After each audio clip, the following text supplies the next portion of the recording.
Hello guys, and welcome back to another cold episode. On today's episode, we are here with chat once again because we are ranking the best decks, not best decks, my bad, best formats of all time in Yu-Gi-Oh! Master Duel, starting from 2022 January to current year, which is crazy to think about that it came out in 2022. It's been here a while. Where's the Rongo sales ban format? Not on here. Because it technically wasn't a format, it was part of a different format, which we could talk about. YouTube is best to use as election packs plus times ban list to discern a format. Yes and no, because there were some packs that came out that didn't change the format. So yeah, mostly what I did is what was the top decks at the time and when did that change. So for example, it started off with we can actually show you. So here is the very first format of Master Duel. It was Tri-Brigade, Drytron, Eldritch, Virtual World, etc. Right? Lots of stuff like that. But this was one of the first metagames that we had. So it was still kind of up in the air. But we can also see that this kind of goes for a couple of months. If it would load. It's not going to load for me, is it? No, it's going to be a butt now. Yeah, we could see, like, even until into March, it was still a similar format, right? Adamantivator was there previously, Sky Striker was there previously, like, it's still a similar format. And then, I don't think it's until April that we get the new... It was diverse. That is true. No, even in April, I think we still had pretty much the same metagame. It was just like a shifting of what people were playing. It wasn't until May, where we got Swordsoul, that the metagame really changed. Right? I guess you could argue, like, technically when Hulk came out, that was like a different metagame, but it didn't really change enough, at least in my opinion. But alas, this was the first metagame, and it lasted quite some time, where basically the same decks were playable. I think it was more so people just understanding how to actually play Yu-Gi-Oh! As opposed to, or specifically Yu-Gi-Oh! Master Duel, as opposed to any specific meta that changed. Maybe I should have added Hulk in here, but alas, this metagame was pretty bad. Oh man, this metagame was really rough. There was a lot of really unfun stuff that was prevalent, like Imperial Order and Vanity's Emptiness and the myriad of other floodgates and stuff like that, on top of just like Drytron existing and being like, well, here's Omni Negate number 10,001. And it was whoo baby, it was something. Yeah, this was I'm surprised Yu-Gi-Oh! Master Duel survived after this. This was a rough set of metagames. Speaking of which, the next one was Swordsoul, which I'm not gonna lie, Swordsoul was not terrible. Like, the Swordsoul as a metagame, or like as a format, was not a terrible format, except for the fact that Swordsoul still had the Vanity's Emptiness, the Imperial Order, etc., etc. It was still so fucking awful. For every Tri-Brigade game, there was a Vanity's Emptiness game. Yup. Yeah, there was a lot of stuff that made this not great, but the Swordsoul format was still fine. Token collector free win meta. Yeah, kind of. And then we hop into June, which I believe is when... no, we still hadn't gotten anything up until this point that really changed the metagame.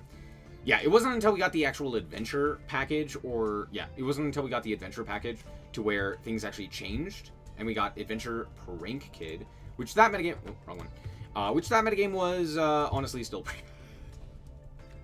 That one was still pretty bad. I did not like this format. This format was bad. Woof. Woof. Yeah, it was just Prank Kid combo, or Adamantivator combo, or Adventure Tenyi combo, or... I mean, the list goes on, right? Oof. Game if a Swordsoul player lost to Token Collector, they were not good. Anyway, where were we? And then the meta pretty quickly changed, if I'm not mistaken. Like Flunder was here as well. But then, yeah, eventually we did get branded. And I believe they nuked Prank Kid, because Prank Kid just, like, died. But then we get Branded for the first time, and honestly, Branded was... Actually, this was a pretty good metagame. It wasn't the greatest, but it was pretty good. It was branded, and it was early branded prior to anything really too impactful. Like, we didn't have the Bestials and stuff like that. So, it was more like Mirror Jade Control versus Swordsoul, which was more of the combo deck of the time, but still fairly mid-range. And there was a lot of nuance in this. Lots of very fun stuff that you could still do. Of course, there was still like a myriad of floodgates and what have you, but it was still a good metagame, and it was still a fun time in Yu-Gi-Oh! Master Duel. I actually did like this meta, and I think a lot of people also did as well. Branded Despia with DPE, right? No, I don't think they consistently ran DPE. Sometimes they did, but it wasn't like a consistent thing. Unless I'm mistaken. Did they all run DPE? Yeah, no, I was pretty sure they didn't. This was like with the Frightfur engine and all of this stuff. We still had like branded fusion, but it was also with like the Frightfurs and what have you. Oh, wrong button. Wrong button.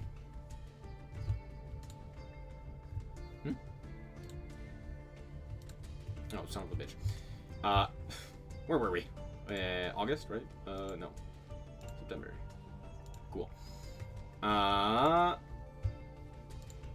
then nothing changed until December, right? Yes, December gave us Runic, which was Runic Stun. This was Runic prior to the Spright cards. And let's be honest, yeah, this format was terrible. Like, literally, Stun was one of the best decks in the game with Runic Stun, and you would just, like, mill your opponent out. And, like, the other two options were still, I mean, it was still Swordsoul and Branded, but, like, yikes. Yikes. Wasn't there Drytron Herald meta? No, that was the very first meta of the game. Okay, the thing you gotta remember about the very beginning of the game is that nothing was actually meta. Because people were constantly changing what they were electing to play. Tri-Brigade Zodiac was the best deck in the game. And that was also the most popular for some time. But, like, people would consistently change with, like, Drytron, or with Adamantipator, or with Eldritch, or with this, or that, or the other thing. And it was, and it wasn't necessarily due to the power level of any of those decks, but it was just due to the fact that, like, people were playing Master Duel, and didn't really know what to build, or play.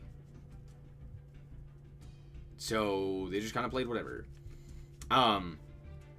And also, not everyone had, like, optimized decks as well. This was one of the few times where it's, like, you didn't have, like, not everyone had Droplet, not everyone had, you know, this or that or the other thing.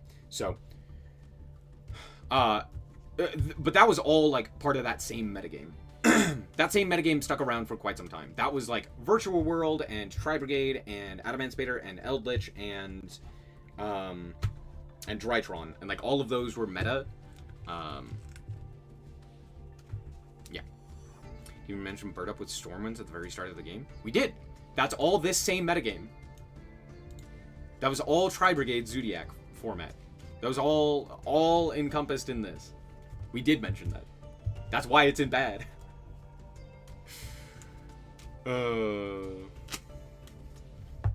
Because I loved Tri-Brigade, but Dear Atlanta, there was so much crap in that metagame. It was bad. It's just that it went on for a long time as that, like, same metagame, and not much changed about it. It was still just those, like, same decks.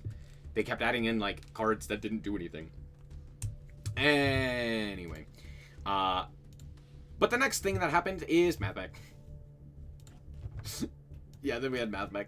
Mathmech was just added into Runic format, and it was like, oh no, it got even worse. Because now you had to play Mathmech. Actually, Mathmech was not that bad.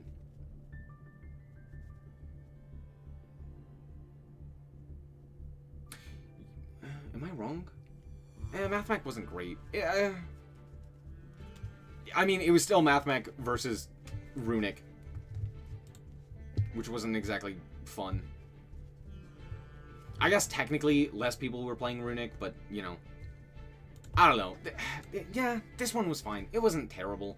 This was one of the few times where Mathmech was, like, not awful to play against. Because, am I wrong?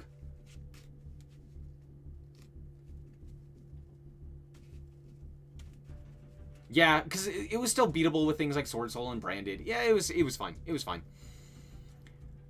Seeing Circular felt bad every time. Well, yeah, that's just because Circular was way too overpowered for the time. But it was still beatable. It was still, I don't know. I thought it was fine. It wasn't like stun mirrors or something like that.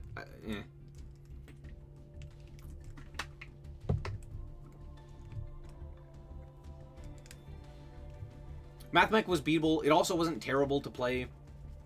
It was a fine format. And then, right after that, we are saved from a terrible, boring format to one of the greatest formats of all time. Runic Spright and Spright format. Ooh, baby. Ooh, baby. This is maybe one of the greatest formats we've ever had. I'm not going to put it in best format. We're not going to rank it best format yet. But Spright was such a stellar format. This was not Runic Spright for hire, because I don't think we had the new for hire cards yet. But we did have Spright. And Spright Runic was...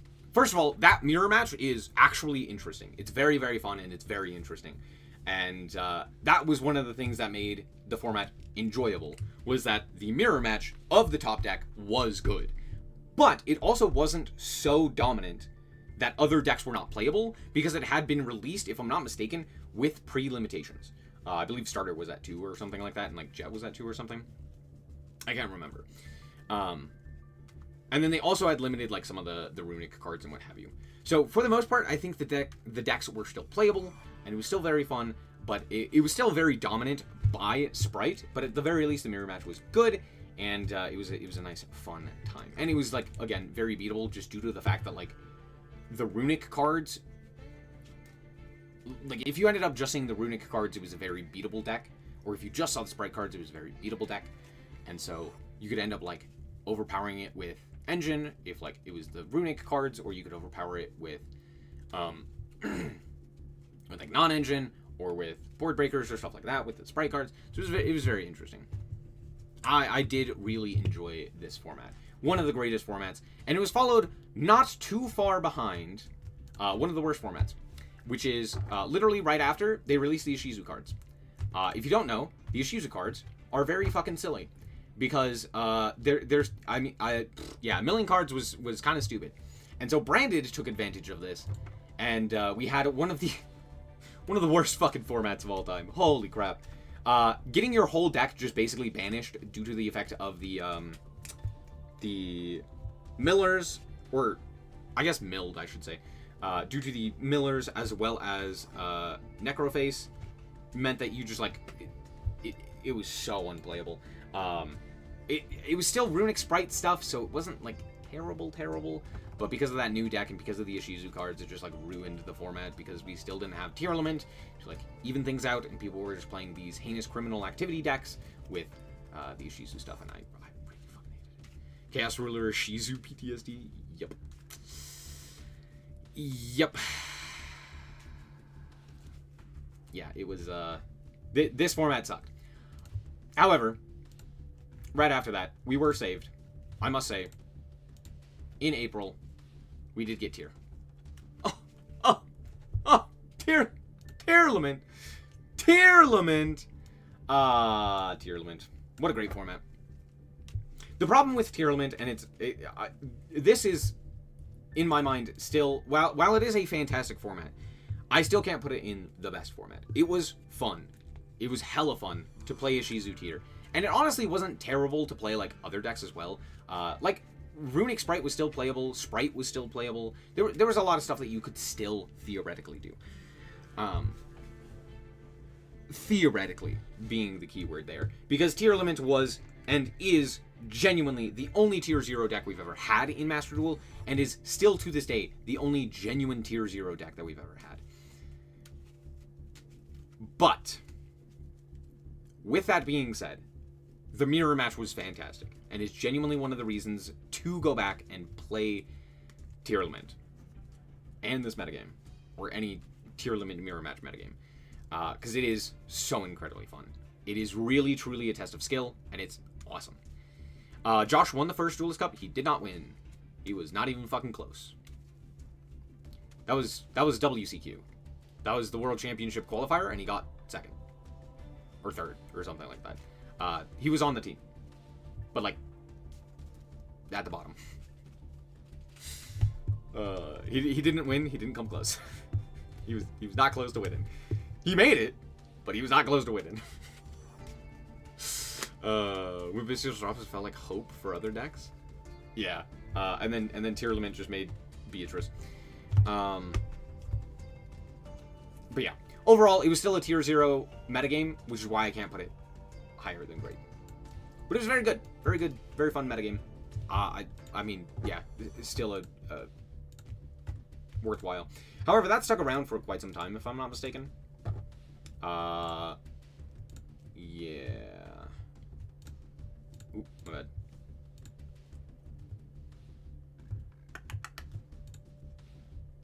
And we got some Kashtira cards, but if I'm not mistaken, this was prior to... Yeah, this was prior to us getting all of the Kashtira cards. And we didn't have a Rise Heart, which was notable, and we didn't have Theosis, and we didn't have Scareclaw, or Tear Cash, or stuff like that. So while there was Diablosis, we didn't have the entirety of the Cash stuff. So Cash wasn't really playable, and it still didn't really change the metagame. It was still Tearlaments dominated until Purrely. Yep, that's right. Don't forget, Purrely was in here. Yeah, very funny. In the, like, in-between era of Kashtira and Tearlament, we actually had a metagame of Purrely, which was actually a pretty good metagame. I actually do really enjoy this. Oh, wrong spot. I thought this was a pretty good metagame overall, because it was a lot of, like, very fun decks at the top, and then and Makonko. But, like, there was a lot of stuff that you could do, right? And it was pretty open. It was a very different metagame from what we had just experienced with, like, Tearlament absolutely dominating. But it was still pretty interesting. It wasn't great because of, like, Purrely, but it was great because of everything else. Purrely wasn't so dominant that you couldn't really play anything else. And if I'm not mistaken, this is also prior to the full support. Yeah, we still don't have E-Purrely Noir. We have everything else, but we don't have the E-Purrely. So it's still, like, a very beatable deck. It was frustrating, to say the least, right? Like, just due to the fact that, you know, Purrely was there. But it was still a great format. It was still a good format. Unchained got robbed so hard by Konami. Around this time, we also got VS. Oh, we'll talk about VS. Yeah, Vanquish is actually on here. Yeah, Unchained got hard owned by Konami because when Unchained released, Maxi was still legal. That's it. Yeah, Unchained is not allowed to exist if Maxi exists. That's just a fact of the matter. Anyway, moving on. Then we had Cash. We had Cash Purrely Lab format, which this format, not gonna lie, pretty shitty format. Yeah, yeah, this format sucked. This was when we finally got a Rise Heart, and it just became Floodgate Turbo. It was bad. It was not fun. I really don't know anyone who actually enjoyed this format. I did not enjoy this format. This was, yikes. Yikes. Yeah, just... Unchained meta would have been so fun. Yes, Unchained is one of the most fun decks to play and to play against, and I'm sad that we were robbed of that of Master Duel, and it is very frustrating that Maxi is literally the reason for that. No Zones Turbo? Yeah. I do like the Cash Mirror. Yeah, they pre-banned Diablosis there, so we didn't have the Zone Locks. And the Cash Mirror was not terrible, but it wasn't fun. Like, it... Yeah. At least in comparison to, like, what we had previously and what we've had just in general. Then we had the Vanquish Soul meta. This was not really ever the best deck. I think it was just Kashtira still at this point, if I'm not mistaken, or like Purrely or something. I think it was technically Purrely, but people were just like bad at the game, so they were playing like Mathmech. But Vanquish Soul was cool, and so people played it. So this was the quote-unquote Vanquish Soul meta. This was actually a pretty... yeah, this was pretty great meta. Vanquish Soul actually had, like, its time in the spotlight, which was pretty cool. This was a short stint of playability, but it was still pretty cool, and it was still a pretty great metagame, in my mind. However, it didn't last very long, because right after we got more branded. Yeah, we got more branded cards. And we got another branded metagame. Yay, more branded. But only kind of. We're not really going to include this one, because it technically gets immediately swept by Super Heavy Samurai showing up. Yeah, Super Heavy Samurai metagame. Not very fun. Super Heavy Samurai was a deck. Yeah. We're gonna have branded back next year too. True. Yeah, this was Droll meta. This was hope and pray that you see enough hand traps. This was like get gammaed for your fucking life savings. Yeah, this metagame sucked.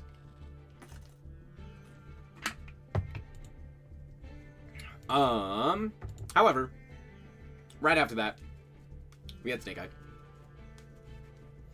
So immediately Super Heavy Samurai just fell off. Super Heavy Samurai was released in the TCG, and then like 2 weeks later, or like a week later, had their Link 1 banned, and in Master Duel, Super Heavy Samurai was released, and then like a week later, they had, I believe it was this guy, limited or something like that, and then on top of that, Snake Eye released the month after. And it was something. And this was honestly, I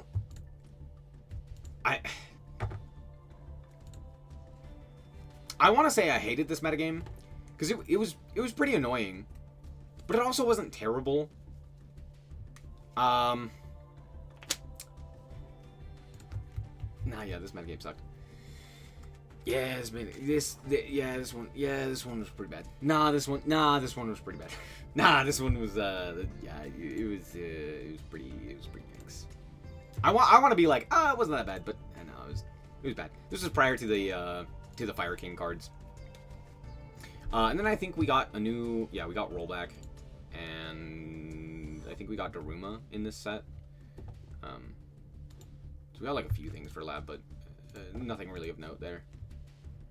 Oh, and then we got Rescue Ace.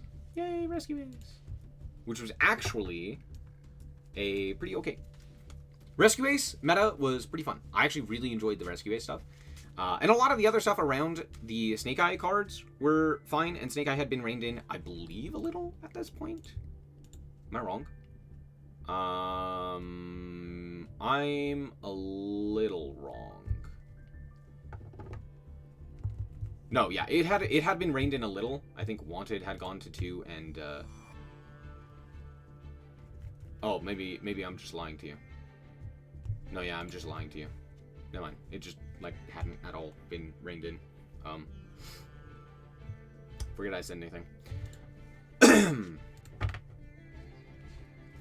That being said, though, the Rescue Ace cards were fantastic. They were very fun. I just didn't like seeing Snake Eye every game. Yeah, that did kind of suck. Manadium's... Why do you wish Manadium was better? I'm going to tell you what Manadium is. Manadium is Snake Eyes. They do the same thing. If they get to play the game, they make a big-ass end board and take like 10 years doing it. Like, Manadium's not really all that interesting. I guess it's a little... it's different.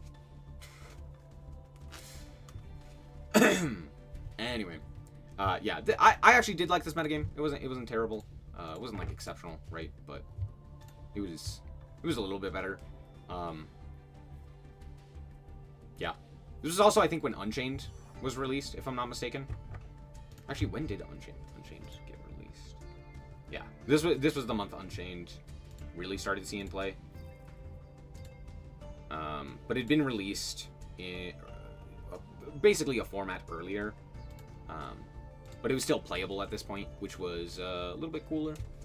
So there was stuff to do. Like, Snake Eye sucked, but like everything below it was like, oh cool, here's Rescue Ace and Unchained and Branded and Tearlaments and you know, Chimera was playable and Vanquish Soul was still playable. It's like there's lots of like very fun things that you could still do, right? So all in all, not a terrible metagame.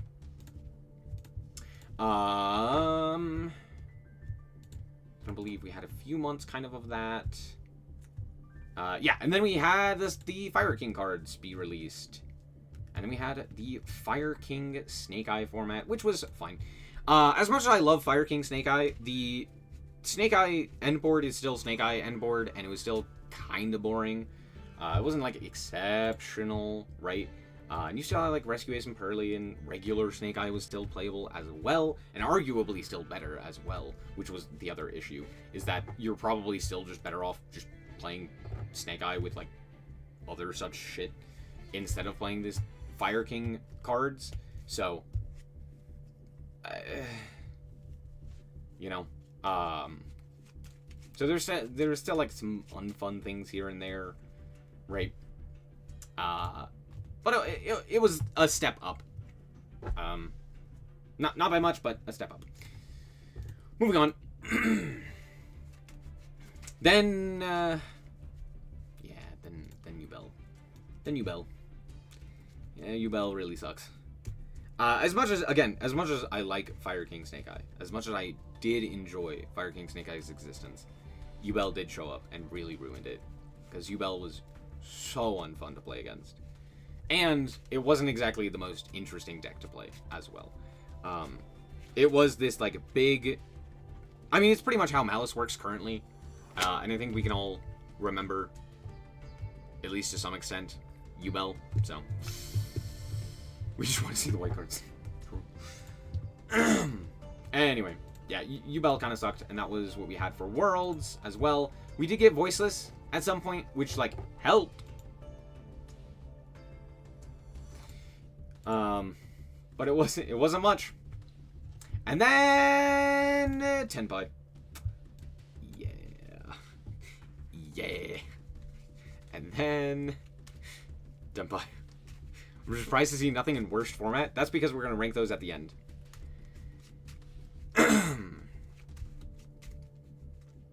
Makonko, Unchained, and Malice. Yep.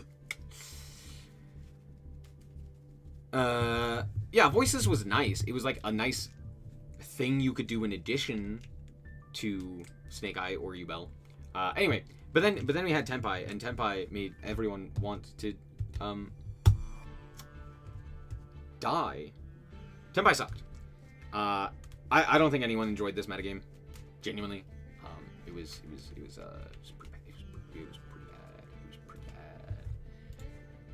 bad. I don't think we need to talk more about that. Oh, no! It was very frustrating. And we had that for quite some time, to be fair, where Tenpai was just, like, objectively the best deck. And honestly, like, those metagames stuck around for quite some time, until February, where we finally got the Fiendsmith cards, which was fine. It was just Fiendsmith Snake Eye at that point, which was a deck that we'd already seen, and not much changed in terms of the metagame. Yes, a few things were added here or there, like the Millennium cards were added to the Snake Eye stuff, and the Fiendsmith, and it was okay, but for the most part, it was frustrating. Beatrice Turbo, etc., etc. There was a ton of stuff that was just really annoying about this metagame, but it wasn't terrible, except for the fact that I'm just blatantly lying to you. No, it was terrible. This format sucked. I'm lying. This format was terrible. I was trying to think about it, and I was like, oh, I do like a lot of the Fiendsmith variants, and like I've enjoyed a lot of the Fiendsmith variants, but this format was terrible.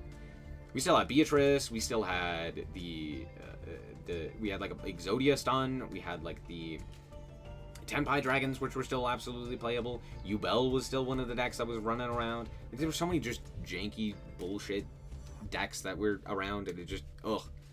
Blech. Yeah, it was not fun.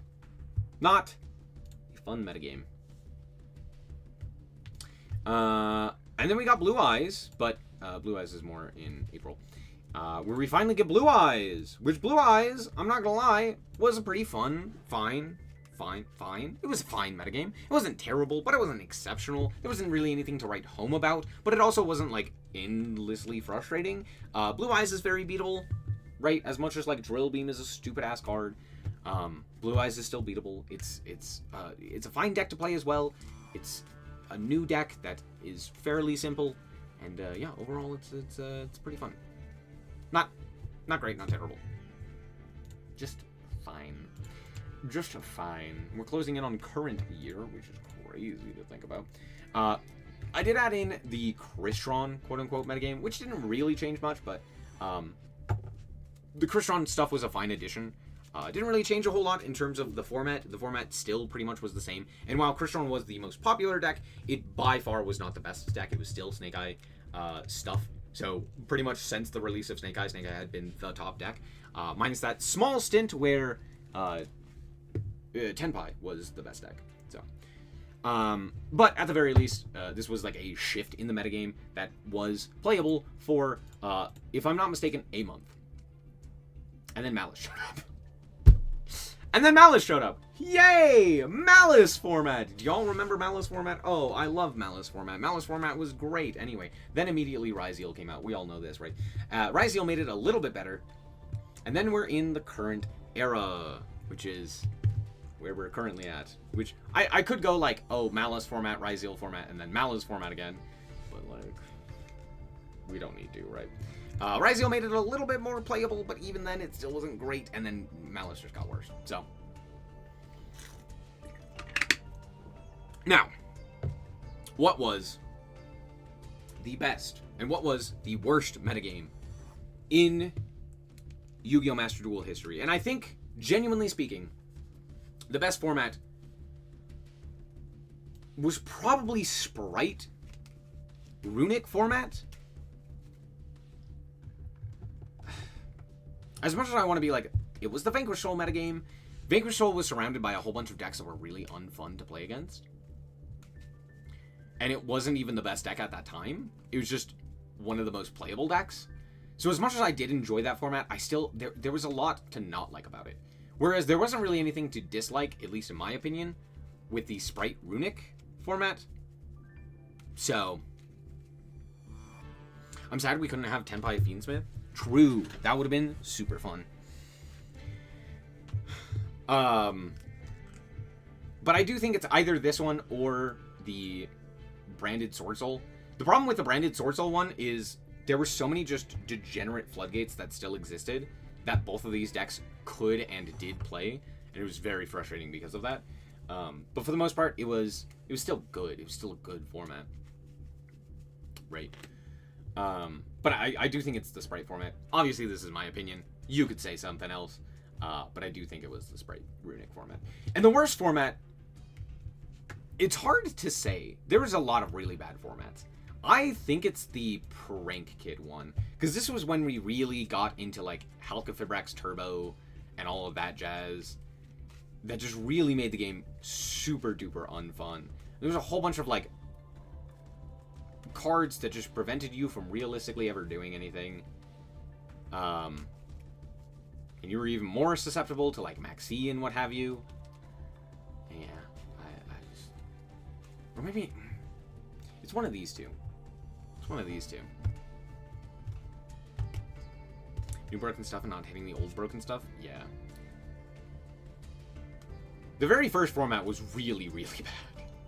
It was, like, really bad. You could also argue Tenpai, but Tenpai was, like, still beatable. And there was, like, I don't know. Tenpai was not as bad as, I think, some of the other stuff that we've had. It's still bad, right? Like all of these formats were so annoying and so obnoxious. But, like, I don't know. That first format, dear Atlanta. Snake Eye is the worst because of how long they reigned. Yeah, but that's not what we're looking at in terms of this. Yes, I do think Snake Eye is really frustrating as, like, a deck because it was so long-lived. And it's like, oh my gosh, go away. Like, even to this point, you can still play Snake Eye, and it's reasonable. Right? But yeah. I don't know. It's one of these two. That early format was full of degeneracy and jank and just not actually taking anything and removing it from the game. And then Prank Kids was Prank Kids. And it was like Prank Kids and Adamantipator and all of that jazz that was just so unfun to play against. It was like 90% combo decks, just making use of the adventure engine and what have you. It is still. I think it's the, at least for me, it was the Prank Kid one. That one was, ugh. What's worth an unhealthy top deck with healthy decks below, or a healthy top deck with broken things surrounding it? Definitely a bunch of broken decks. The more broken or unfun things there are in a metagame, the worse it gets. Right?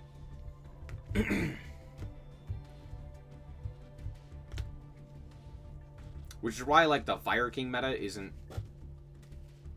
you know, that high up. You know? So, yeah. But that's it. There's the list. I don't know what else to say. Thank you guys so much for watching. Hope you guys did enjoy. If you did, like us very much, so appreciate it. And remember to always stay frosty. Bye-bye.